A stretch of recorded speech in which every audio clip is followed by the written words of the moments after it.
Praise the lord. పరిశుద్ధ గ్రంథములో అపోస్తుల కార్యములు గ్రంథము 28 అధ్యాయాలు ఉన్నాయి. ఈ 28 అధ్యాయాలలో మరి పేతురు, యోహాను, యాకోబు, అలాగే పౌలు, శిల,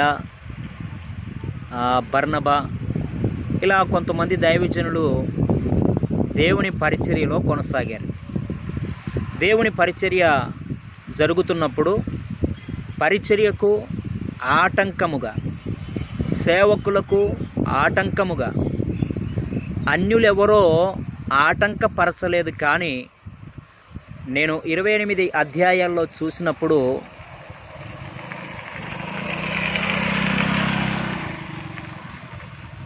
యూదులే ఆటంకపరిచినట్టుగా నా అధ్యాయంలో తేలింది. కాబట్టి ఈరోజు దేవుని పరిచర్యకు కావచ్చు, దేవుని సేవకులకు కావచ్చు, దేవుని చిత్తం జరిగించే వారికి కావచ్చు, ఎవరో అన్యులు ఆటంకంగా ఉండరు. ఎవరు ఆటంకంగా ఉంటారంటే క్రైస్తవులే ఆటంకంగా ఉంటారు. ఒక స్త్రీకి స్త్రీయే శత్రువు, ఒక సేవకునికి మరొక సేవకుడే శత్రువు, ఒక విశ్వాసికి మరొక విశ్వాసే శత్రువు.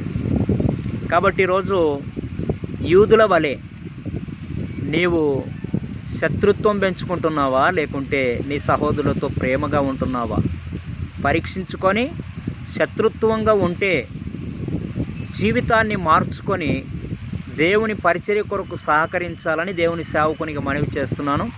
దేవుడు మిమ్మల్ని అందరినీ దీవించును గాక. ఆమెన్.